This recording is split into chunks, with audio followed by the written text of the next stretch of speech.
This podcast is a member of the Voices of Wrestling podcasting network.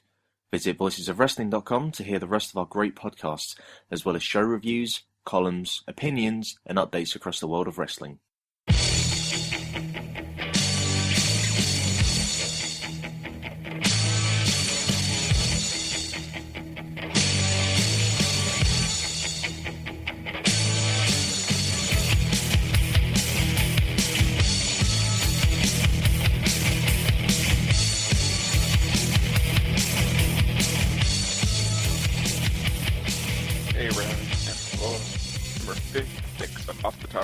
Wrestling podcast. I'm Mike, and with me as always is Rex.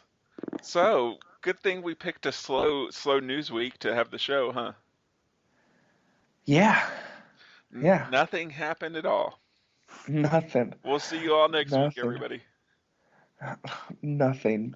And, I don't think two of the most important days that the WWE has had in many years happened at all. There's a lot to go into today, unfortunately, because Rex didn't have the time to put together for a 4-hour super show. We're not going to be able to get to WrestleMania III this week, and I think just Rex loves the idea of a Tom Zink match opening a pay-per-view, that he wants to keep that one as the next one we're doing for several weeks now. Yes. Your spirit animal. He is. I've suddenly became a Z-Man. I should start a fan club. You're going to push him for the Hall of Fame? Ooh. I would have assumed he was already in, but I guess I was wrong. Just Vince's anti-WCW mentality. And maybe the fact that he used to call Triple H old chicken legs every time in his blog that is since long gone. Like, that was like the apex of all bitter former wrestler blogs, was the original Tom Zink blog. Oh my god, I'm disappointed that I never got to read it. I hope it's up somewhere still. But anyway, speaking of Hall of Fame and everything, I think it would be kind of disingenuous to lead with the news of anything but days after being inducted into the WWE Hall of Fame. Warrior, a.k.a. Jim Hellwig, a.k.a. Ultimate Warrior, passed away yesterday. Yes, from an apparent heart attack.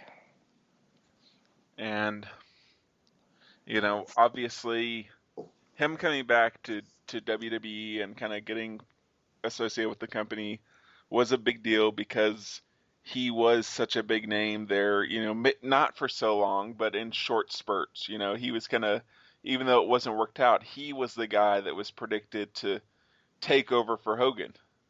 Yeah. And I mean, he was a major name for the short time he had with the wrestling business. And, he is somebody that, it's kind of funny. I read two separate things today. One was on SB Nation, a very good article on it by Bill Handstock, which showed Warrior at his best. And the other was a piece that Warrior himself had written a few years ago in the wake of Hurricane Katrina that probably showed him at his worst. Yeah.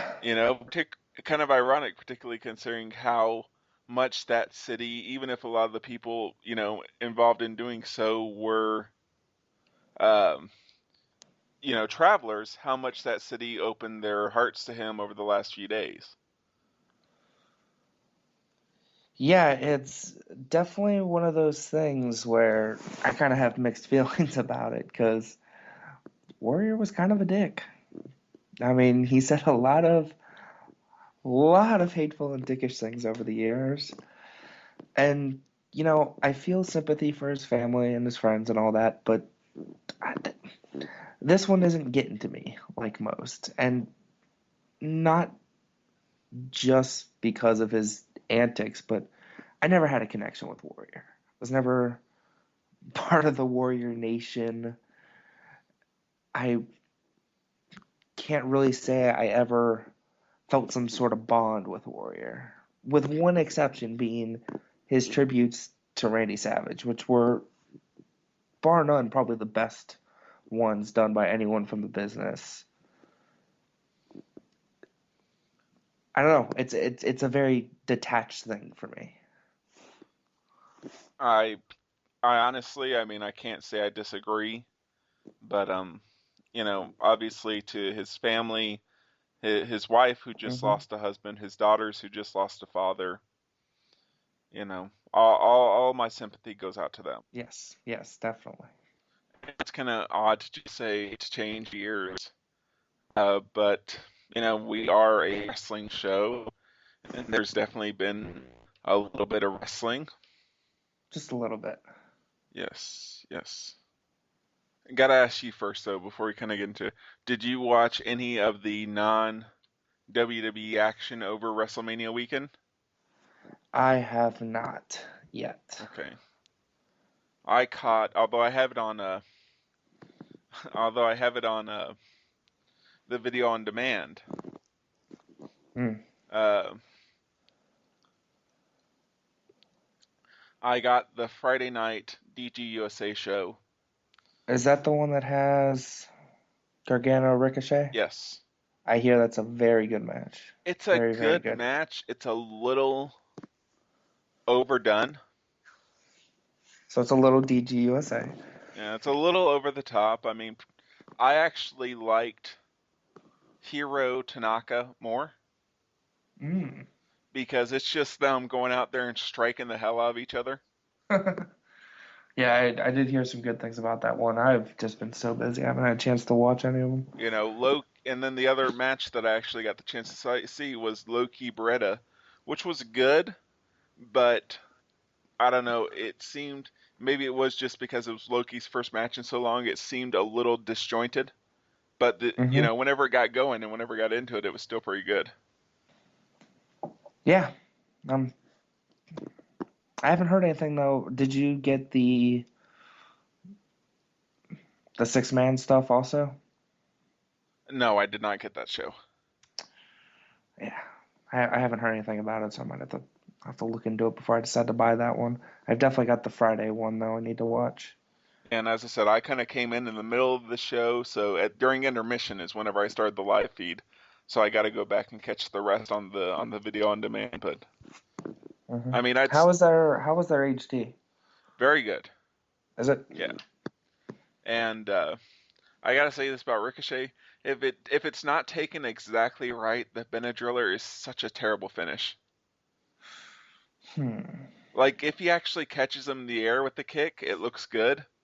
If the guy hits his feet first, it looks like the most pointless setup to a roundhouse. And Gargano kept hitting his feet, like every time You can't Ricochet help it. went for it. He's a short little guy. He's a little Jericho. But yeah, that was the only thing I got a chance to see. Hmm. Indeed. But let's talk some WrestleMania. All right. Or do you want to talk the Hall of Fame induction, which featured, oh my God, so many great speeches. I actually haven't had a chance to see it yet. Oh God, dude. Okay, I'm gonna say that. DDP, perfect setup. I'm like, oh man, this DDP gave a great speech. And then Jake went out there and holy shit, just absolutely laid everything out on the line, and it was catharsis defined watching him just pour his soul out. I, it very emotional to watch.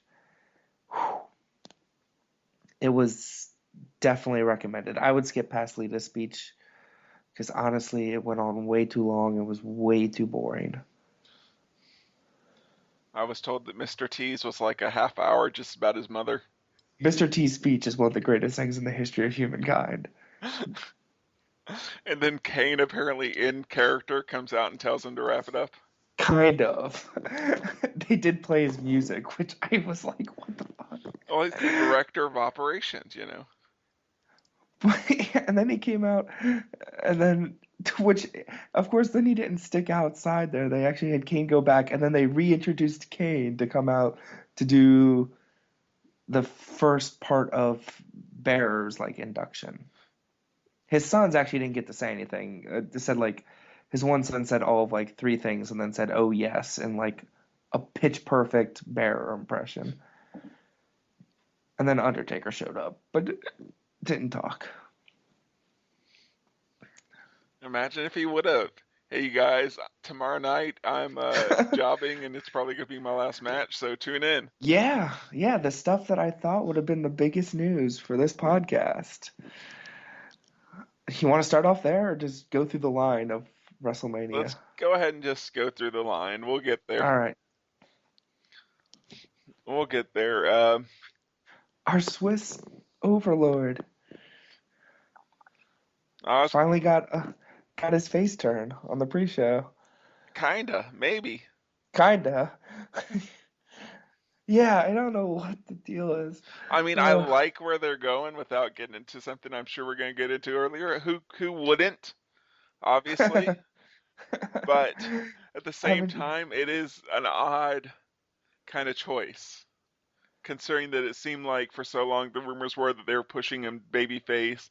Move was a babyface move, that's right around the corner. And I think it's one of those things where I wonder if they're going to be able to play both sides of the coin with what we'll talk about later. But yes, the Usos retain in what was a fun match. It was a good way to start off the show. Yeah, it got better once it got down to like Real Americans and Usos. Then it really got smoking. Yeah. Whenever everybody was in there, I'm sorry, Colognes, but keep the bull, lose the Colognes. I mean, they're not bad. They're just, you put the mask on them, there's nothing special at all in that package, and they're not good enough to make up for the fact there's nothing special at all in that package. Yeah.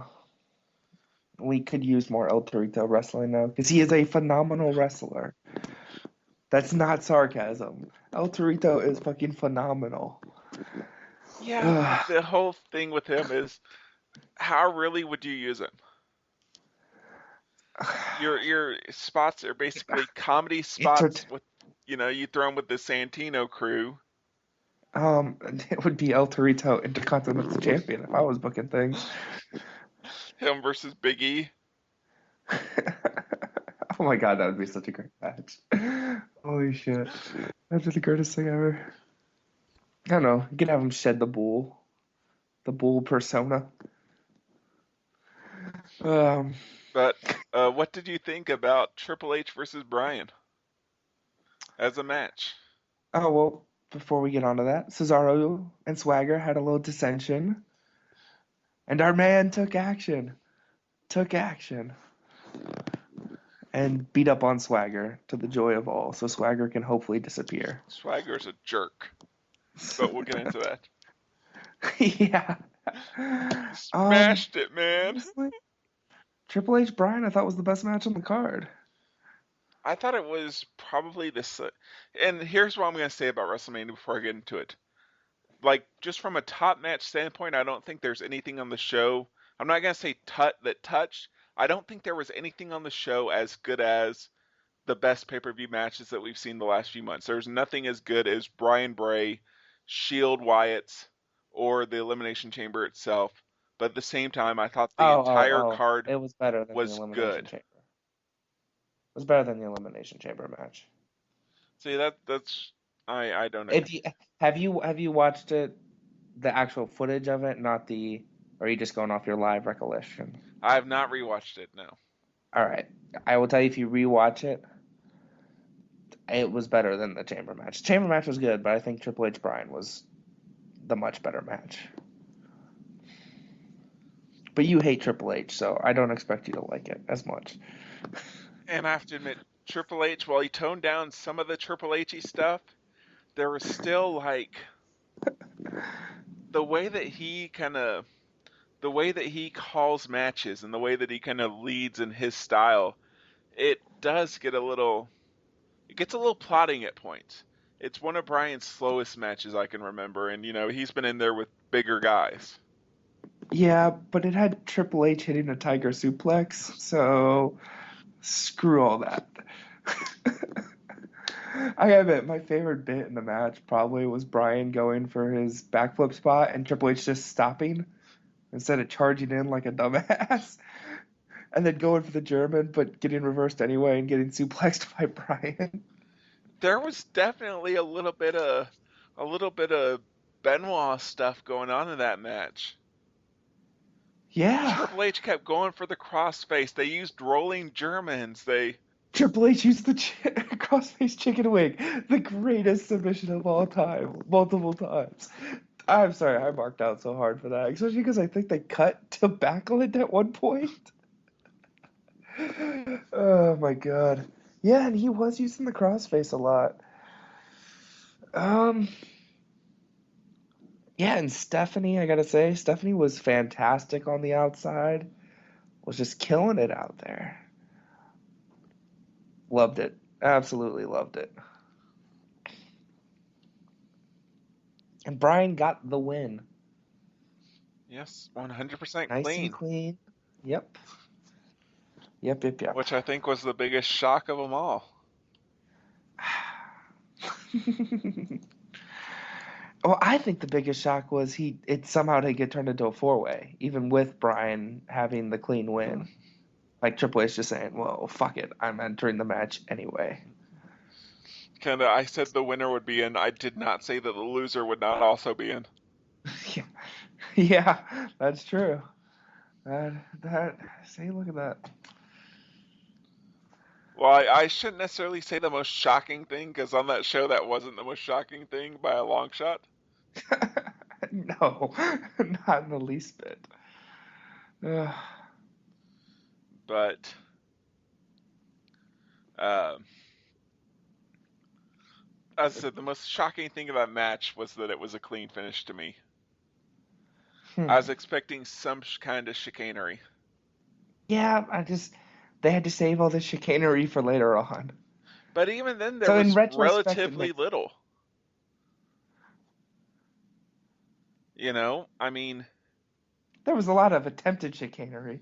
Yeah, but even then it was just within like a 2-minute kind of window, and then after that, the rest of the match was worked pretty straight. Oh yeah, technically it was a no DQ match. I always forget. I actually had forgotten about that until they said it on the card. Triple threat matches are never DQ, man. Huh, that's something I never knew. I feel like an idiot now. Huh, I did not know that. But yeah, Bryan goes over, and one of the things that was really kind of odd about the show, at least to me, was like there weren't a lot of backstage stuff. There was the Slam City bit, which, had like Ted DiBiase being campy out as hell and being awesome. Where was the bit with Steamboat? Was that on Raw or on WrestleMania? No, that's at WrestleMania. That's the Slam City thing. The entire thing. It was him, Duggan. Oh, that's what they were selling? Yeah. I don't know. I just knew it was toys. I didn't understand what they were doing. Yeah, Steamboat. Because I was laughing too much. Steamboat wanted to play, and then pop it into the screen. Gah! His full gi and shit. And the DiBiase bought the set. So. Yeah, that was the greatest twist ending to any backstage segment of all time. It's just the production guy said this belongs to someone else. Loved it. But I mean, there was that. There was the WrestleMania 1 callback. But beyond that, I mean, unlike last year, and some of the other ones where we've watched, where it seems like in between every match there's something backstage, or there's, an unrelated musical performance, or there's something. This seemed all pretty straightforward. And you know who I'm going to give credit for that to? Triple H, baby. I was going to say Big E. Oh, yeah. Yeah. Although Big E didn't do much. No, they gave him little to do. That annoyed me. Yeah. But, all right, so the next match, I'm not sure whether to be happy it was a short match or disappointed it was a short match. They want to see the Shield selling for Kane Outlaws. I want to see the Shield doing anything for some type of extended period. Although, I guess it was a nice little showcase of, boom, let's kick their ass real quick. And hit the double triple power bomb or the triple double power bomb. I mean, overall, just let them come in, and Kane has been seen as kind of tough, but the Outlaws, even in their run, has kind of been they've kind of gotten over. They've been fluky champions until they lost it. Kind of cheated their way to it or took advantage of somebody missing a moonsault or something. So why Yeah. should they be a threat to the Shield, who have been the hottest act in the last year and a half? Yeah, I didn't want them to be a threat per se. I did want to see more of the Shield wrestling though. But I will forever love the fact that NAO couldn't go through their shtick because the Shield entrance interrupted them. That that I marked out hard for that. I was so excited and happy that I didn't have to listen to them go through that again. And I gotta say, I like the addition to the Shield look wise. I like the masks. I don't. You don't? Maybe it's like if it was a one-time kind of thing. I don't like it consistently. I don't like the baklava look. I just don't like it. They're the hounds of justice. They need their teeth, man. I will admit that's a nice touch that it was like a hound skull with fangs and shit. But I just don't dig the look. I don't know. To me, I mean, as the group that stood out the most, this kind of helps them stand out even a little more and kind of individualize themselves against the rest of the WWE. And for that reason, I like it. I think they stand out enough in their No, they need in their more. tack gear. I don't know. Plus, it hides their awesome facial reactions during their entrance. Like, I want to see Seth Rollins and Ambrose and Reigns doing their thing. Like, don't hide it. Don't hide it. Why you gotta be like that? But yeah, Shield crushed, and then we get hopefully a new tradition. I hope they do it again. The Andre the Giant Memorial Battle Royal. Yes. Hogan said they were every year. Once again, I take everything Hogan says with a grain of salt. Being in the Silverdome. Oh my God, we didn't even talk about that. I actually have not seen that segment yet. You haven't seen the opening of WrestleMania? No, I was eating and I got back and I turned on my TV and it was the start of Triple H Bryan. I haven't gone back and watched it yet. Okay, well, it is on the network. I know it's on the network, but much like the Hall of Look at Fame this. stuff, Unprepared. I had a very busy weekend. Unprepared. Unlike somebody who Unprepared. I guess had plenty of time to watch WWE Network. Yes. Yes. It was, okay, I'm gonna admit, it was kind of awesome. It was just kind of fun and what you expect from like a WrestleMania moment in terms of just like bringing out the majesty of it all. And Hogan screwing up and calling it the Silverdome multiple times, and the rest of them giving him shit about it, and it was it was fun.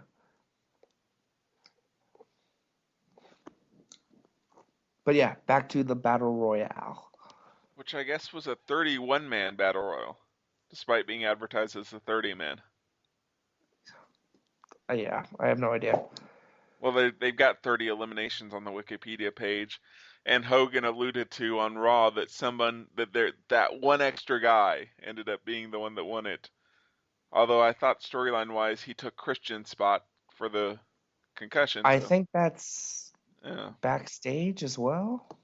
So who knows in WWE logic? Yeah, who knows? But But who cares? that was fun. Yes, Who cares? Cesaro is awesome. Cesaro got to go out there and be a badass. Fandango got to have some fun and remind us all why we love him. Which I'm sad to hear about his breakup. Over Twitter, no less. Poor Summer. Although, Summer gets to start being queen bitch now, and Being awesome. but I'm according disappointed to the Layla, though. huh? It's Layla? Oh, God. I don't want to see Layla on my screen. If we were close enough right now, I'd punch you in the face. Layla is a national treasure, damn it. Oh, are you the UK tourism board now? Okay, an international treasure. A groping hot British chick. Come on. Man. But yeah, that Battle Royal was awesome. Kofi Kingston once again got to show why he continues to get a paycheck. I mean, there are a bunch of guys in there. I mean, did Yoshitatsu really need a WrestleMania payday? Yes! Yes! Who are you to doubt Yoshi? For 17 seconds of work? Yes, he did. As did 3MB. Don't hinder Jinder. I didn't say anything about Jinder. He's not even the next, You were thinking of it. You were thinking it. I could tell. I know you, Mike. And like I was watching the thing, and it's like as a pretty avid, I'd say, wrestling fan, if I don't recognize you, that's probably not a good sign, Justin Gabriel. How could you not recognize Justin Gabriel? Was the haircut not enough? The tights he was wearing was like, who the fuck is that? It took like a few pans across. It's like, oh yeah, I guess that is Gabriel. Oh man. Because like whenever I saw him wrestle in September, he had short tights, not these like half red, half white, long pants. I do have to ask though. Cesaro. Greatest human being alive? Yes. Is he not? He's definitely on the short list, yeah. Oh man, that man. Now, Bray Wyatt, according to WrestleMania crowd the night after, might have the whole world in his hands. I'm pretty sure Cesaro could pick up the whole world if he wanted to. Yes, he could. Holy shit. I loved that little callback. That was kind of like the exact same slam Hogan used on Andre that we'll talk about next week. And just boom, toss him over the ropes. Oh, shit. And apparently hits a neutralizer on him. I haven't seen the main event yet. Which apparently Shield and Wyatt's absolutely killed it again. Cesaro Big Show was on SmackDown. Maybe it's on SmackDown then. Yeah, and I know that Shield and Wyatt's were apparently great, which I haven't had a chance to see myself yet. But yeah. Fun match. Who doesn't love a good battle royal? If you don't love a battle royal, what are you doing as a wrestling fan? I know that like in the 90s it was kind of cliche to hate battle royals, and there's not much worse than a bad battle royal, but a fun one is always pretty great. Well, and the thing is just it's the numbers game. There's bound to be something in someone that's going to do something good and create some type of entertainment. But I'll do the biggest storytelling match of the night. And my favorite match of the night, despite the ending. Oh, man, you really got to let go of this Triple H hate. It is really interrupting your ability to judge wrestling.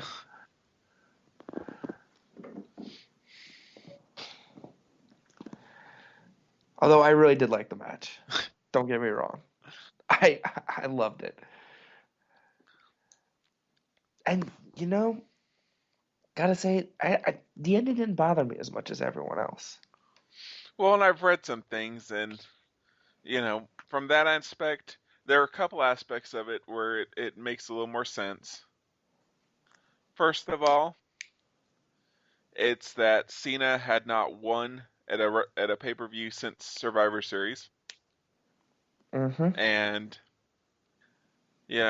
and at that point you could ask if this was necessarily the right match to book after he'd lost so many times consecutively. And that's a point you could have. But the fact of the matter is, with the way WWE books things, their ace babyface was not losing 4 pay-per-views consecutively.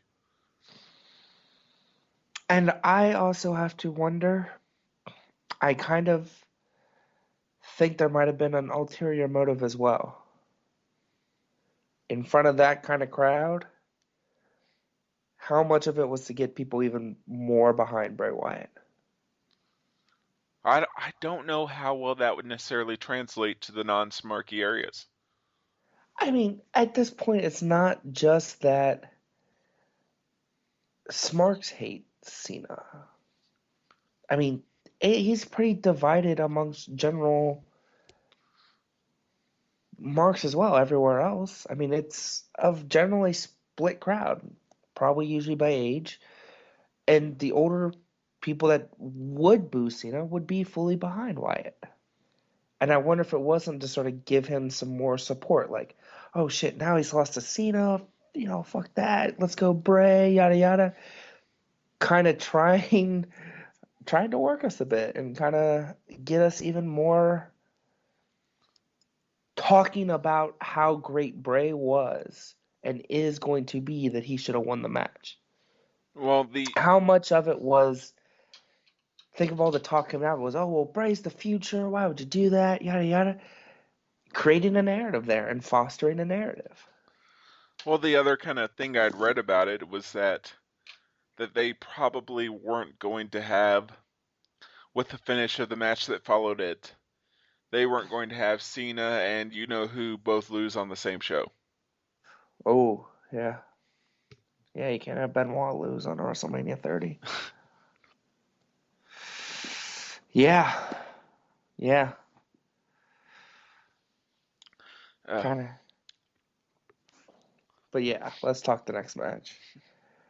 There's nothing else you really want to talk about with Wyatt and Cena? Oh, all the crowd swaying? The crowd swaying, that live intro, which was like... Oh, yeah. The greatest live performance done? Yeah. Since maybe Motorhead? No, I actually thought, I admit, the Living Color performance was really, really great. But holy shit, was Wyatt's music perfect that night? The mood and the way they were dressed and like oh god. the voodoo dance that went on before it, and Yeah, shit was great. Them all in their masks and... Mm-hmm. And I do want to say, I do think Wyatt's getting the win at ER. Probably. Now I do wonder though, if the intention was originally for Wyatt to beat Cena at Mania until the Taker stuff was decided. Maybe. I mean, either way, it definitely... I don't think it would have been a clean win. Yeah, and I don't think it would have mattered. Although, I don't know. They gave him a clean win over Bryan, and they ain't done that for God knows how long. Do you think at some point in Bryan's reign that will be... They'll come back to that to push a... I think so. Especially because those two have such great chemistry in the ring. And just overall, I think it does come back to that at some point once this whole Evolution Shield Bryan stuff gets resolved. But just one last thing before we leave there. Beyond the crowd being great, and God knows they might have topped themselves the next night on Raw, but how good was the 5-knuckle shuffle spot? Oh, yeah. That was fantastic. That was such a great bit of storytelling, and there was so many great bits throughout the night, especially with like Bray calling off Rowan and Harper when they wanted to interfere and all sorts of stuff. That was fantastic. Yep. And Cena played it perfectly. Over the top, which was perfect for that kind of scenario.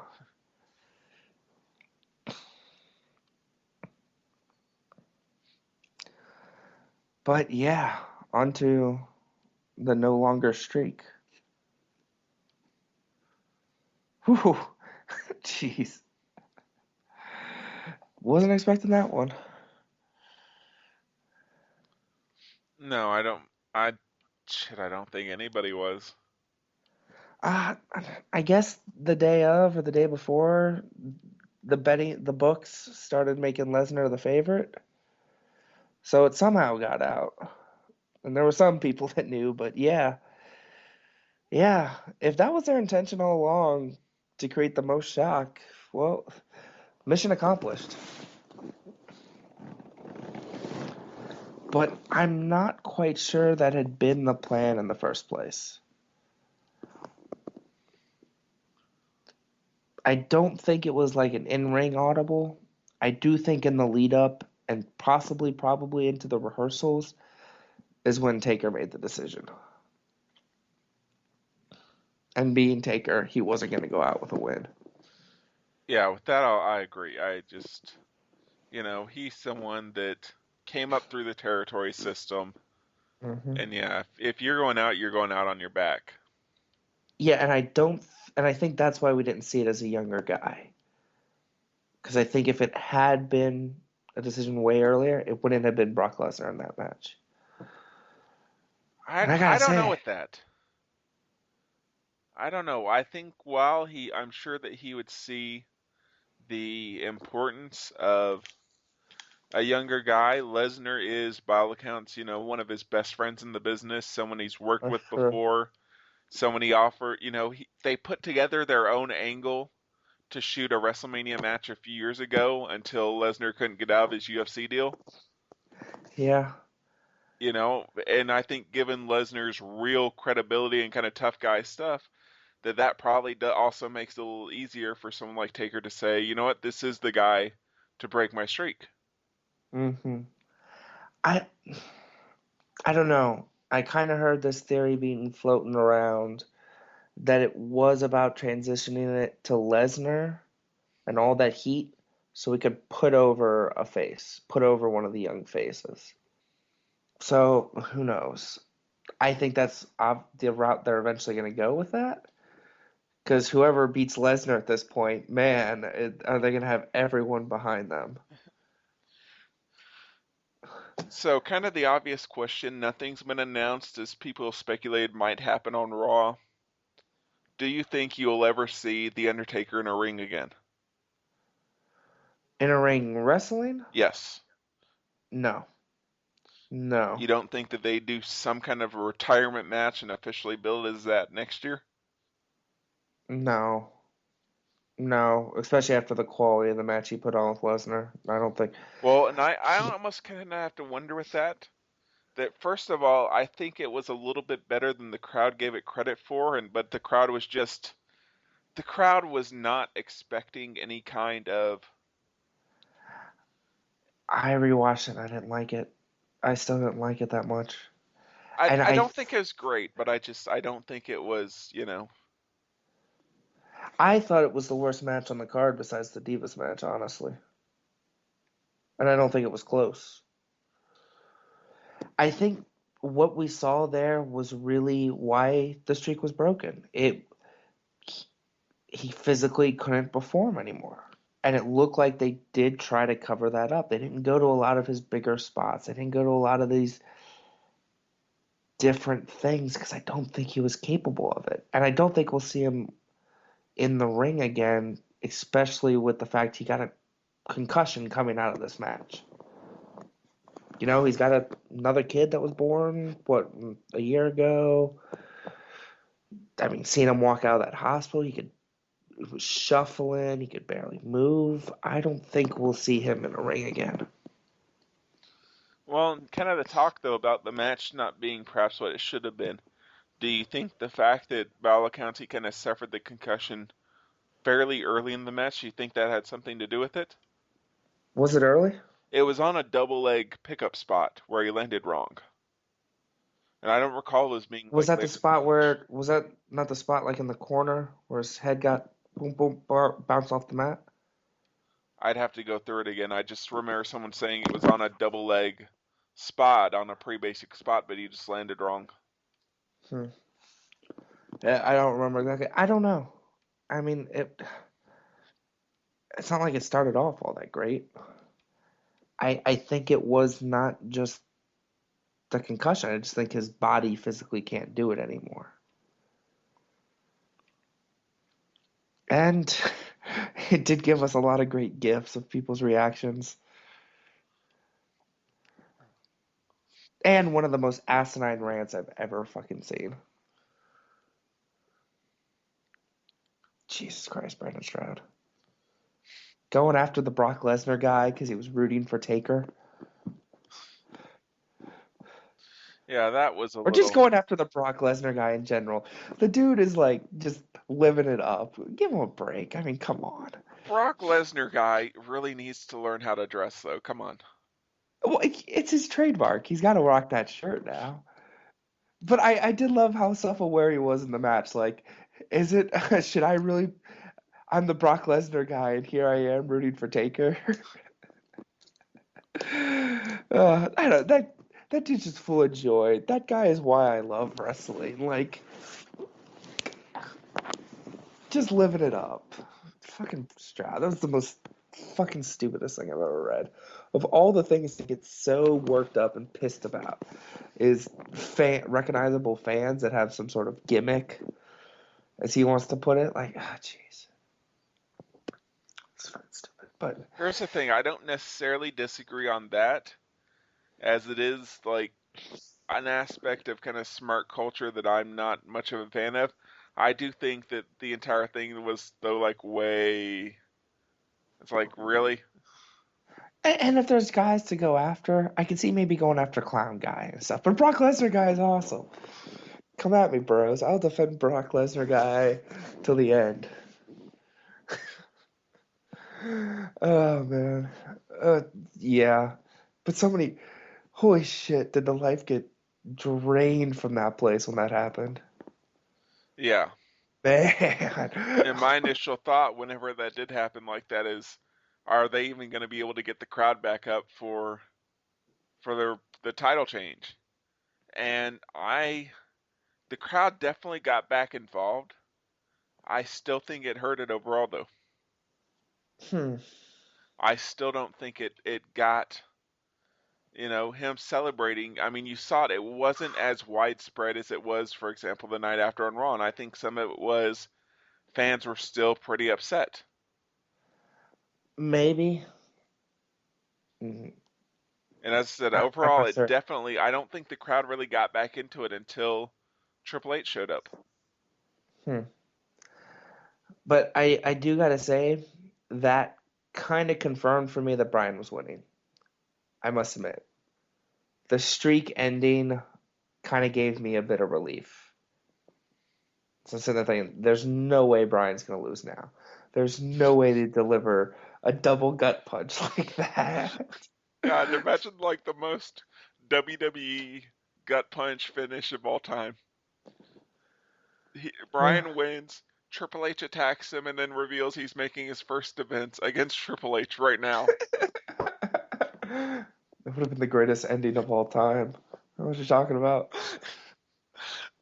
And as Triple H holds both titles above his head, he forces all the other champions to come down and deposit their title belts at his feet.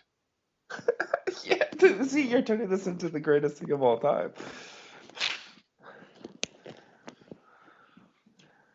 Yeah.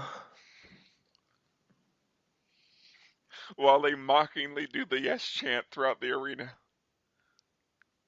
Not the fans, mind you, but just like heel wrestlers who he has stationed throughout the arena. The yes at people as they leave. The Outlaws, Kane, Bad News Barrett. Oh my God. Well, that's how you made it better. Bad News Barrett pops up to announce the title defense. Oh, Daniel Bryan, congrats on your WWE Championship, but I've got some bad news. Uh, And he makes them tap out to the crossface to win it. oh man. No. It's gotta be the crossface chicken wing. See, I'd But I'd rather see like Triple H completely cosplay as Benoit. maybe even bring someone out to be as Eddie. They hug in the ring and celebrate under Oh the God. confetti. Well, it'd have to be HBK, right? Yes. God, I know I kind of feel just. Uh, Triple H with the flying headbutt. Oh we my are God. bad people. What is Triple H doing to Stephanie? Oh God. We are bad people. Yeah, we are. Let's talk the Divas match. Do we have to? Yeah, we have to. It was a thing. It Could have happened. been worse.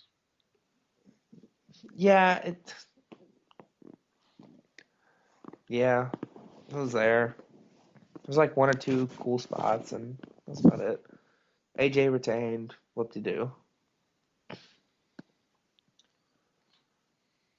But we get more on that later. Happily. Yes. Someone who didn't get a chance to do much, basically given the thing, but like someone in as far as the divas go, who I think has so much potential on a lot of things, but just kind of needs to put it together, is Alicia Fox. Agreed. You That know, Northern Lights suplex. the God damn. suplex, like with the perfect kind of mid rotation on her toes, the tilt-a-whirl backbreaker that she's been busting out that she did at Mania that kind of inspired this. And she's still only 27. Just let her go down to developmental for a while. Have her go work with Del Rey. Give her 6 months to a year. Well, shit, just looking at what she did with Summer Rae. Just 6 months. Yeah, I mean, you know, I definitely not something I'd say for your like Oksana's, Eva Marie's. I just be fortunate that we didn't get like a Tamina versus Eva Marie extended segment or something like that, or Rosa Mendez Oksana. Oh my God. Rosamunda and that hair. No, I talked about Blonde Rosa a couple weeks ago, but that was not what I was expecting when she went back blonde. It's the Marilyn frickin' Monroe haircut. Ugh. They kind of showed that the Bella twins are kind of, I don't know, wouldn't like the far more sisterly thing to do to just be to let one of them pin the other, to give up your own personal glory instead of fighting your sister for a belt with a butterfly on it? No. No. I don't know. I'm done talking about this match. It'd be like, here, I'll lay down, you can take it, and then the other one's like, I don't want it.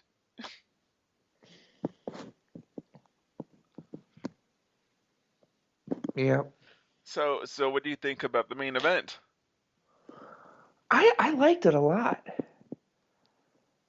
I gotta say, Batista was looking good. I mean, I thought they kept him limited to what he needed to do, and when he was called upon to do something, he did it. And I loved the teases that of what was come on Raw with vis-a-vis Evolution. See, I liked certain parts of it.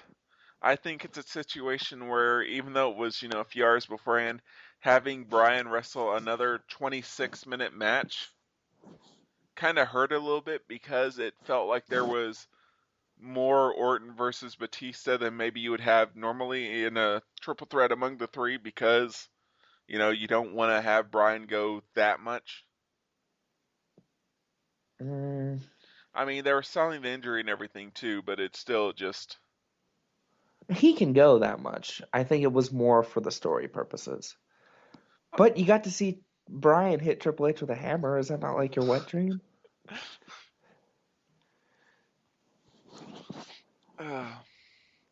Gotta see Randy Orton Oh, drop on hit it. a monitor. Oh God, that hurt me looking at it. Really Oh cool spot. Just, yeah, make sure everything's cleared out of the way. yeah, shit. That was a really awesome spot. Holy shit, that was awesome. I really did enjoy that. It just like I loved Ricardo telling them to use the French announce table instead of the Spanish one. How did the French announce table not get destroyed? I don't know. How do you announce a new language table and it does not get destroyed at any point in the night? Tradition's the Spanish one. I know, but you can destroy the French one as well. What was the shit? That was my one complaint about Mania. Which but yeah, I loved it. And if they're gonna have another table ringside at Mania, there should be like Rick Martel on the French announce team or something, Not these two nobodies. It should have just been the Rougeaus. Well, Ray Rougeau used to be the French announce guy, but then why was he not there? Maybe Vince shouts in his ear in French. How great would that be? That'd be pretty great. I would listen to that audio commentary all day, every day. If Vince just goes through like in several languages, just shouting at the announcers. Oh my God! What if he has a little dial that goes to each table, and he sits there and can transition between the different languages and yell at them? And that's like all the French or Spanish that he knows, how to berate the announcers. And so the English announcers, it's a double-sided coin. On one hand, whenever he's yelling at the other guys, they're okay because he's not yelling at them. On the other hand, whenever he's not yelling at them, they know that he's yelling at somebody else. Yeah. So the dread never really ends. It does not. It's like the water drop metaphor. No, the leaky pipe dripping onto your forehead as a form of torture because the anticipation of each drop gets to you. It's like that. Much. And one other kind of thing. Did you have any issue with Batista being the one that took the finish whenever his issue for months has been with Orton? No. No? Not really. Because I thought the Batista thing meant him actually beating Batista, I think meant more to everyone, to the fans. Because the fans' gripes was probably more with Batista than Orton. So what do you think is the match for Extreme Rules? Do you think it's Bryan Orton one-on-one again?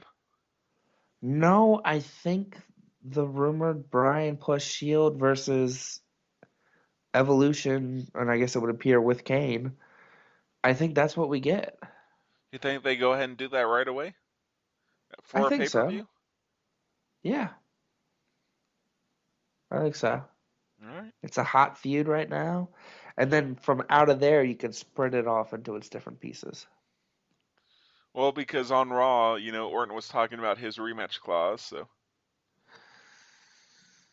Yeah, but I think at ER we get that 4-on-4. Okay. All right, and since this is kind of our especially because he granted Batista a rematch too, so I think we might get. It's possible we could get them on TV. Well, at just kind of putting it out there, the match after the pay-per-view after Benoit won the triple threat at WrestleMania 20, it was a return match, a triple threat, where he ended up pinning Michaels in that one instead of Triple H, or making him submit. I don't remember, but yeah. So maybe they'll do another triple threat match and save the. Yeah, but then what are you doing with the Shield there then? Maybe just kind of as backup in case maybe Triple H tries to get involved in the main event and the Shield scare him off, which allows allows Bryan to.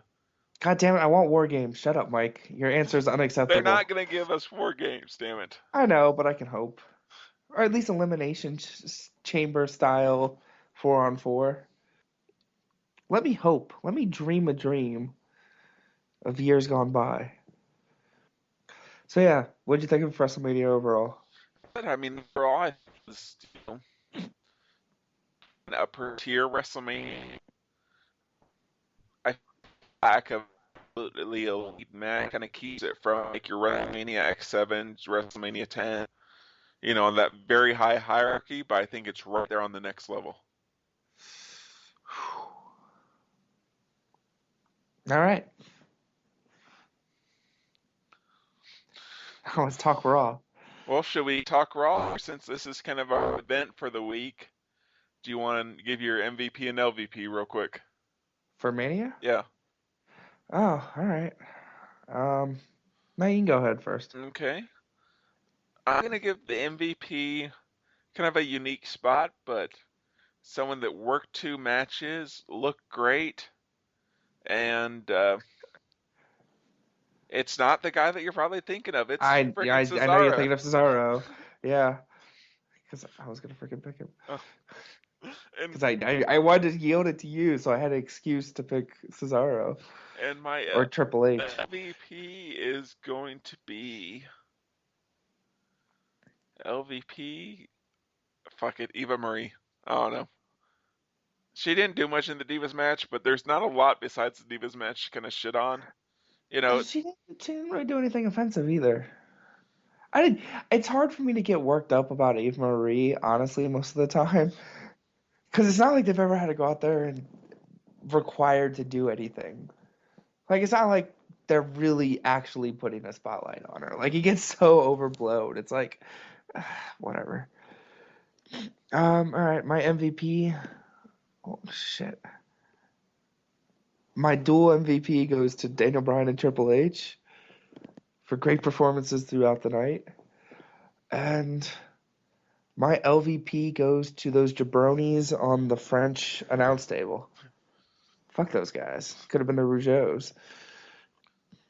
Or it could be Scott Armstrong. Did you like that they tied that bit up nicely? I did. That little bit of continuity. It still feels like that angle. You know, they kind of re-referenced it, but it still kind of felt like they dropped it. Didn't properly really do anything with it at the time. But yeah. Don't you understand? They've been keeping that card for WrestleMania this whole time. Really? Yeah. I mean, I know that in one of the other Bryan Orton matches, they just had him kind of show back up and they kind of hinted, but they never really did anything else until this with it, you know? Yep. But, all right. Yep. All right. Let's talk Raw, which might even have more to talk about than Mania. Talk Raw. Let's go ahead and take a little break first. All right. And we'll be right back. You see, life is greatness, and greatness is what you make out of, you understand? Hey everybody, it's Mike and Rex from Off the Top Rope. We wanted to take this break to let you know all the ways you can interact with the show and all the ways you can listen to the show. You can get links to everything we talk about here from our website, which is offthetoprope, one word, .libsyn. That's LIBSYN.com. If you want to email the show, it's topropepodcast@gmail.com. We'll read your comments on the air, so let us know what you think. To follow us on Twitter, we're at Top Rope Podcast. We tweet show updates, post the show as soon as it's up, retweet news from around the world of wrestling, and sometimes it's just random wrestling thoughts by yours truly. All wrestling talk, all the time on Twitter. You can now like us on Facebook at facebook.com/Top Rope Podcast. This is still new, but we're going to be working on adding pictures, links, and all kinds of good stuff. You can follow us on Tumblr at topropepodcast.tumblr.com. There we post matches of the day, wrestlers of the day. We try and update those just about every day. We add random photos, lots of fun stuff. Now if you want to listen to us, you can listen to us through an RSS reader. If you want to listen to the show through an Android app like Dogcatcher, Linux program like Rhythmbox, or a Windows program like Media Monkey, among many others, this is the way you do it. You'll make sure the episodes are delivered to you just as soon as they're uploaded.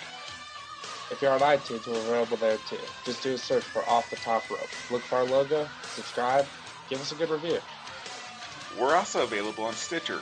Just search Off the Top Rope or Pro Wrestling. Either way, we're right there on the front page. There are lots of ways to interact with the show and lots of ways to get the show to your computer, iPhone or iPad, Android device, BlackBerry, whatever you use to listen to podcasts. We hope you check us out, and we'll be right back with the show review. Take a look at it, learn to love it. I'm not going anywhere. Sierra Hotel, India, Echo, Lima, Delta, Shield.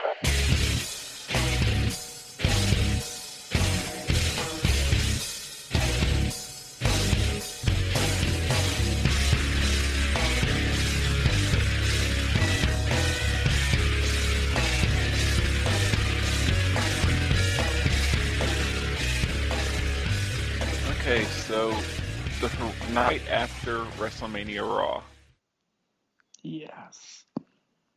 that crowd was nuts. And, a great thing with them was, unlike last year, I remember during our WrestleMania show, I said that whenever the crowd was actually into the action, it was a lot of fun. Whenever the crowd wasn't, it it got a little kind of too smarky, too cutesy smarky for me. This year I didn't have that issue because they seemed to be into just about into everything. Well, they pretty much delivered on everything. We didn't have the Orton Sheamus match like we did last year. But a lot to love about this Raw, and sort of a signifier of the transition I think this company's really making. I think last year you had tidbits of it, and I think this year's really that full stamp of we're entering a new age, boys. You have to kind of feel though sorry for Zack Ryder. I No, mean, I don't. yes, I mean first of all he got to be on Raw, which I know is kind of a victory in itself. But under past years, an internet like heavy crowd, a really smarky crowd, he would have been the most popular guy there, and they didn't care about him at all. Because he's Zack Ryder. I'm not going to feel sorry for a guy who's collected six figures doing what he does.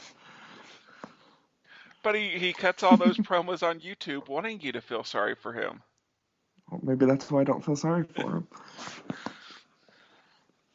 Besides, it's hard to feel sorry from him when that Krasiva Devushka Lana is standing there directing the wrecking ball that is Rusev.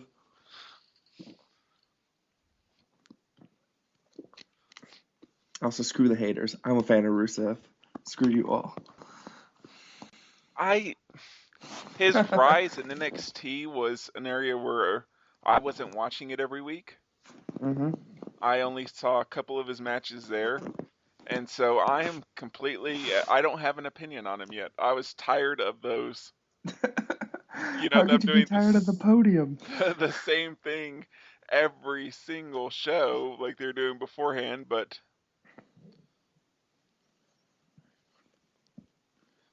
as far as him like how he's going to work out as a monster heel and going forward, I'm completely, I don't have an opinion yet.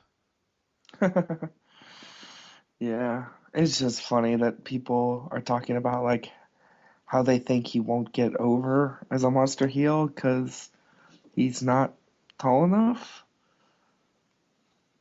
Like, I mean, he's actually taller than Big E. Let's just put that in perspective. Not Big E is short. I know. He's wrestler short.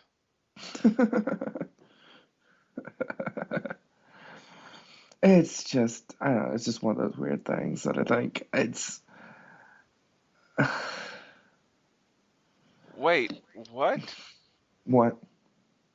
Oh, I was checking the thing, and we're recording this on Thursday night. We record the rest of the show on Wednesday. And this TNA news. Uh-oh. I just got off work. I haven't had a chance to see the show. And I didn't know that they were back on stuff they weren't taping yet. But we have a new TNA champion. What? Do we really? And it's fucking Eric Young. Wait, I saw a joke about that on Twitter. That's a real thing that happened? That's a real thing. I only saw a brief joke about it. Oh, God. Eric Young is TNA. Okay, all right, TNA, you got me. Damn it. That's. So yeah, that just. That's awesome. I'm sorry, I'm gonna say it. That's awesome. But also kind of sad because Eric Young will get a run before he leaves at some point because he actually is kind of old. But Christopher Daniels never got one. Yeah.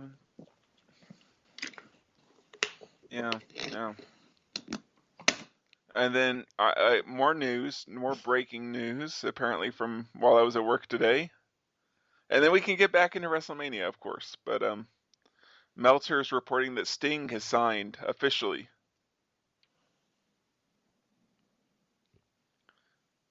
Which there was a little speculation of exactly what he was going to do, with Taker, with the streak being over with. But who knows? Maybe they have a role for him. Some people speculated maybe have him be the new general manager of SmackDown with Vicky leaving. Yeah, I don't know. And with that, he's definitely someone that's kind of come a long way on a mic over the years, and he's been doing that authority figure role, and so, could probably be worse people in the company to put in the spot. Yeah. I don't know, just give him the Hogan treatment. Have him come out, pimp the network, pimp his old stuff, and then shuffle away. So, but we'll see. Yeah. As long as I don't have to watch him wrestle. So definitely a little bit of news tonight while we're... But let's talk about the other great news. How Paul Heyman cut one of the best promos, probably his best promo ever. And in the running for, you'd talk about, top 5, top 10 promo of all time. I think it needs a little more time for you to kind of say that. And it's kind of one of the weird things with the WWE kind of presenting their version of history as the definitive one. It definitely kind of feels at times like, whenever you're kind of thinking of great promos, it feels like some don't really get there. And I think a large part of it too is the fact that there was so much more wrestling TV in the 90s, but you kind of see most of the 90s, WCW, ECW stuff kind of gets glossed over, it feels like. Disagree. I actually think some of the ECW stuff has gotten overhyped as the years have gone on. All right, so whenever you say that you think ECW kind of got overstated, are you talking just talking about the totality of it. But I mean, as far as great individual promos, the only guys I really see get talked about there are Raven and Douglas. I mean, you get the Kane Dewey stuff somewhat, and that's one that I think would be up there. But Foley's entire... Oh, what do you mean somewhat? I think that's the premise. That's the first thing that's talked about with it, and I think that justifiably so should be. And I'm not talking about just promos in general. I think just in my mind, when I think of ECW, I think it's been overstated quite often. Well, what the quality of it is. I mean, I think as far as that goes, but whenever you're kind of talking about great individual promos, I think that Austin's ECW stuff gets overlooked. As I said, outside of Kane Foley, outside Kane Dewey, I think Foley's stuff, as far as promos go, gets overlooked. Sure.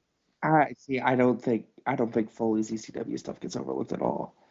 I think that's the go-to thing that people point to for a Foley promo is his ECW stuff. I don't necessarily know if that's the case anymore. If you ask someone to mention a Mick Foley promo, what are they going to go to? They're going to go to Kane Dewey.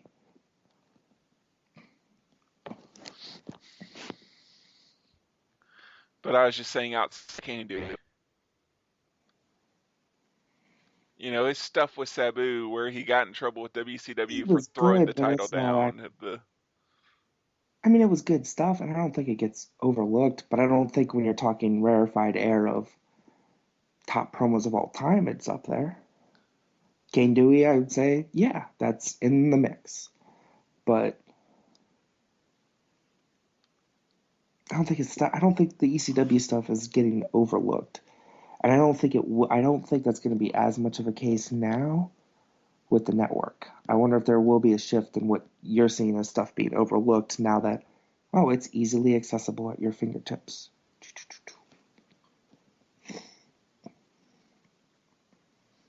But that's beside the point. Let's get back to some Raw. All right. And how Heyman is the greatest.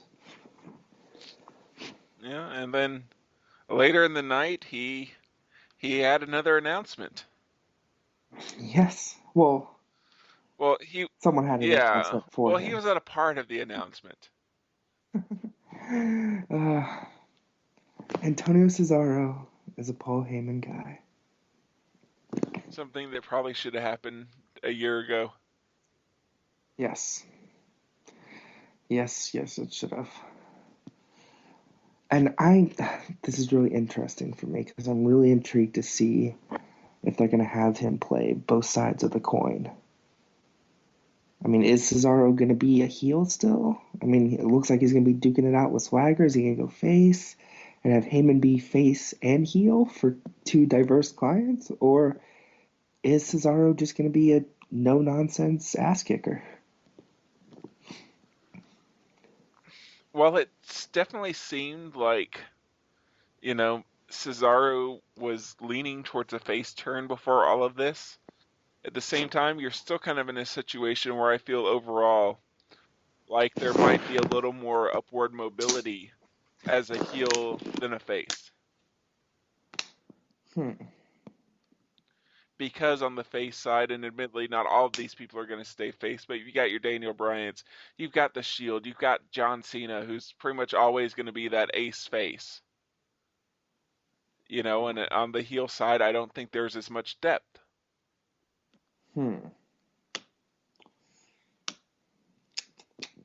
Yeah, I guess the Shield continuing face run does kind of make the heel side a little bit more wide open. And by that I mean a ton more wide open. I don't know.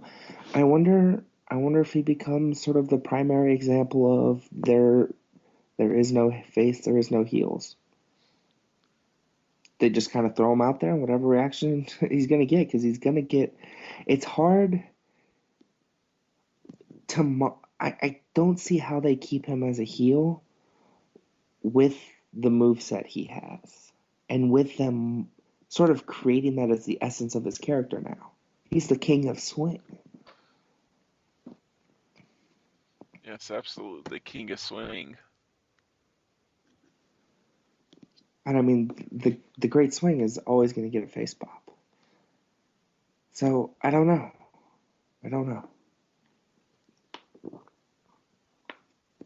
He's certainly a lot better off than Rey Mysterio is right now. Yes. Oh. God, poor guy is just getting booed because they keep putting him in such shitty situations. I still kind of feel like on Raw that might have been a last-second change. I don't think so. There's something about the timing whenever he went up there and maybe it was just that the timing was blown a little bit,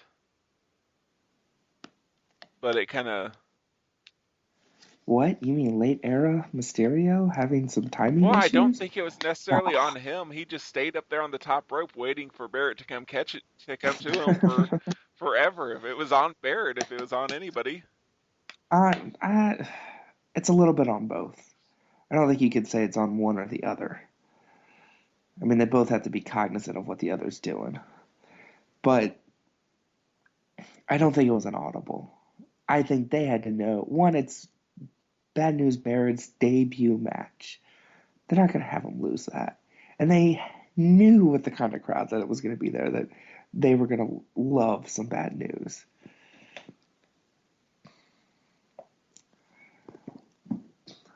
It's just the perennial face has just gotten booed out of the building twice this year so far. Absolutely destroyed. It's just one of those things. Poor guy. Yep. At least he's not Zack Ryder. Yes.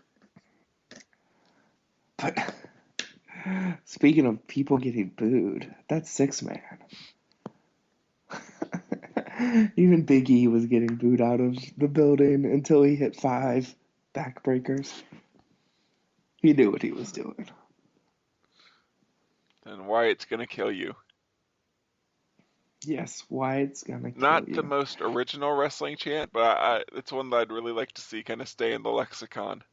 You know, I hope so. I hope that's one of the chants that lasts coming out of this Joe Raw, as opposed to chanting announcer names. Joe doesn't need it anymore. No, Joe does not.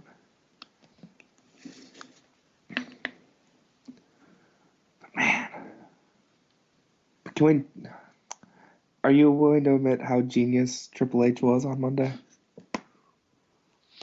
Them putting himself in the main event. And playing up how many times he would be champion if he won? God, such a great move. So utterly fantastic. And oh man, just cracks me up. Cracks me up how they did the whole thing. That it was such like simple, basic, old school booking, and it worked to perfection. Have the Orton and Batista come down there, just beat on Bryan, and Shield makes the save. Maybe we get War Games, maybe we don't. We're not getting War Games. I know, but the other genius thing he did, he knew. You had to think he knew what he was doing when he kept saying, "This is war. This means war." He knew we were going to go straight to War Games because we know he loves the match and has wanted to do it. And I just wish Kane wasn't the fourth man there. Maybe at some point they'll swap him out. Yeah, I hope so. Like, for example, if they're keeping him heel, they could throw the King of Swing in there. Yeah, they could. Or a little heel Sheamus. Although my dream booking would be that's how they bring in Devitt, since he's allegedly not going to have much time down in Florida. And I think he'd fit that role perfectly with a suit. But didn't you hear he's signing with TNA? Yeah. God. I have trouble believing that rumor.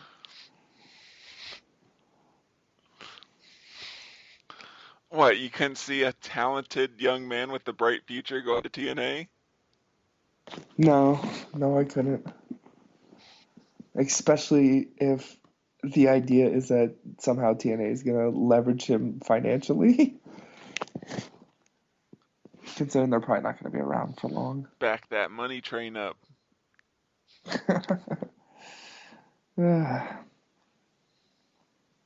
Honestly, I think we'll see him back in New Japan before we'd see him in TNA.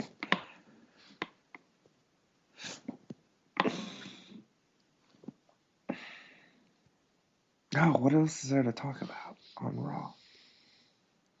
Paige? Yes. Our new Divas champion. In the perfect scenario to debut her. In a crowd that's going to know and love her.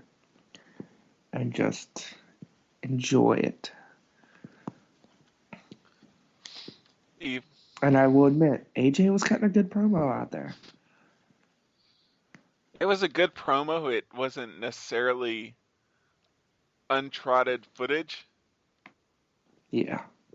You know, seems to be her delivery is never really the issue. The issue is that she tends to repeat herself.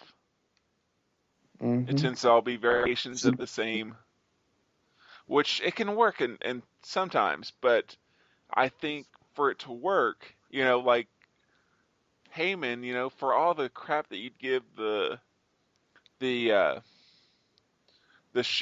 streak build up, Heyman's promo work on it is not at all what you'd give it crap for, and it's pretty much the same promo, but it kind of had this varying dynamic, you know, week to week, whereas I mentioned that I thought his promos were getting repetitive, but I was still enjoying the hell out of them because of Paul Heyman being Paul Heyman and being awesome.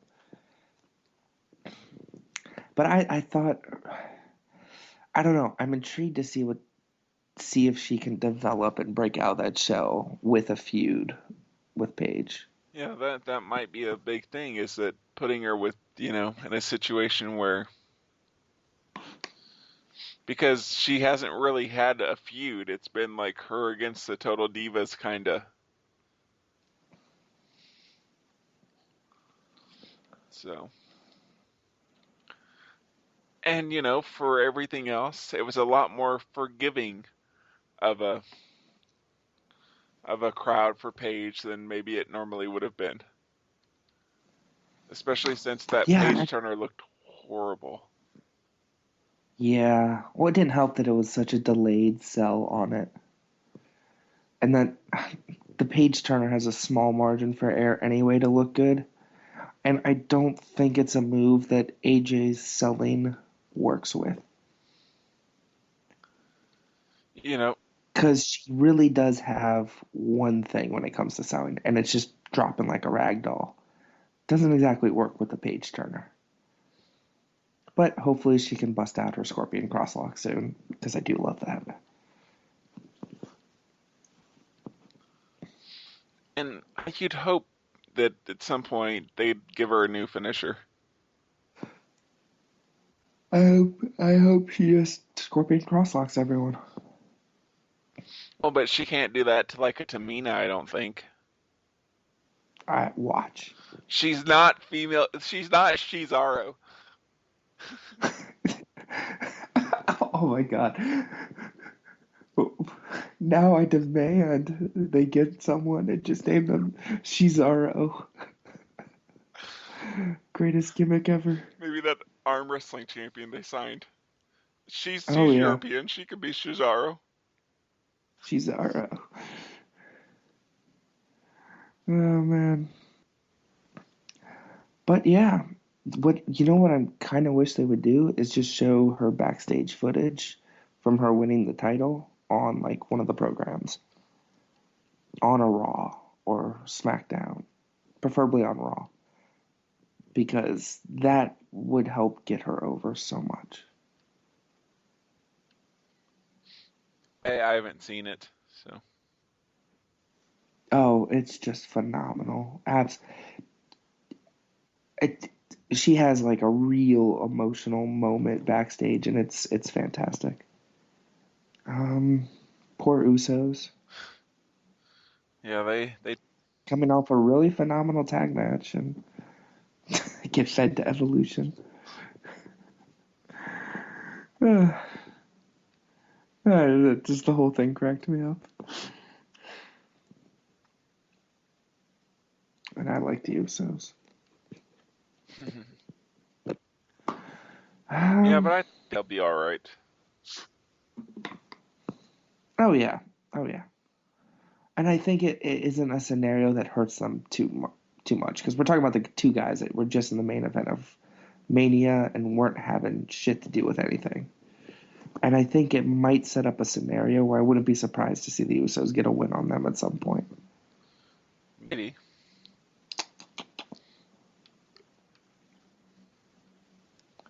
But yeah, there's gotta be something we're forgetting.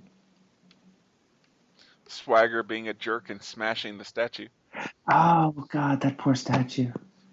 Swagger, you swine. You swine. I did love that we got Paul Heyman clutching it like it was the urn. Or like Axel's Intercontinental title. Or just, I think it's just the way he clutches things. Axel's Intercontinental title. What? What is this thing you're talking about? Some memory that happened, Just some memory. I think this is some Minnesota dreamland of yours. They do love him here in Minnesota. They do. So there's one place. Ah, Swagger, you bastard. You think we get them at ER, or they finish that up and have Cesaro do something else at ER? I think they finish it at ER. All right. You think I kind of want to see him swing Swaggy over the ropes. I don't think it ends without him swinging Coulter. Yeah, probably. Probably.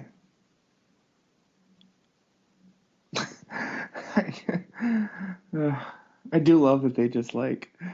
It seems like they're gonna. You think they stick with the theme music going to Cesaro?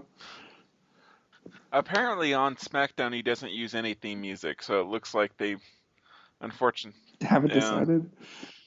Which I guess that makes sense considering it was sort of a apparently a last kind of minute thing to start his push this early. Man, talk about a guy whose stock has risen since last Mania. yeah. Where the story was he wasn't on Mania. And compare it to, say, a Dolph Ziggler. Oh, Dolph. Oh. Or a Fandango. Yeah. Who is sadly broken up with Summer Rae. Via the Twitter. Yeah, but he now gets a hot groping British chick to hang out with. They could be As long as she doesn't have to creepy wrestle. sexual predators together. Oh And my it'd be god. great. I do love that they're still sniping back and forth on Twitter. Fandango and Summer Rae. This is like genius stuff. God damn it, push this man. Anything else we're leaving out? No, I think we pretty much got it. Sorry folks, we've recorded this one before. So we're it's a little hazy on what we have and have not talked about. Freaking technology, man. It wasn't my fault it crashed. Did I say freaking Mike? I said freaking technology. If you keep, doth protest too much.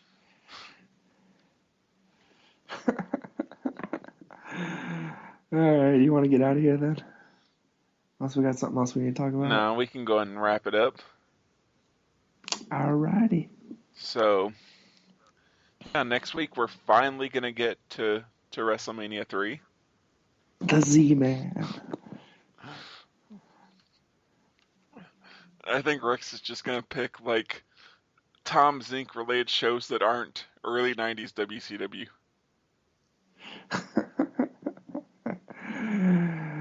Alright. So, yep, let's alright, so for Rex, this is Mike. This has been episode number 56 of Off the Top Rope, a Pro Wrestling Podcast. Be sure to tune in next week. We'll be talking the news of the week, including our reactions to Eric Young being TNA World Champion. What? Don't forget, buy the shirt, Meng. Yes, and you gotta buy the shirt. But next week we're gonna be talking news of the week, as well as WrestleMania 3. WrestleMania. So yeah, go buy a shirt. Buy a couple of shirts. Buy one of each. They're good looking shirts. They are. And they're soft and comfortable. Yes, very much so. It's like being hugged all the time. All right, everybody. We will see you next week. Later, folks.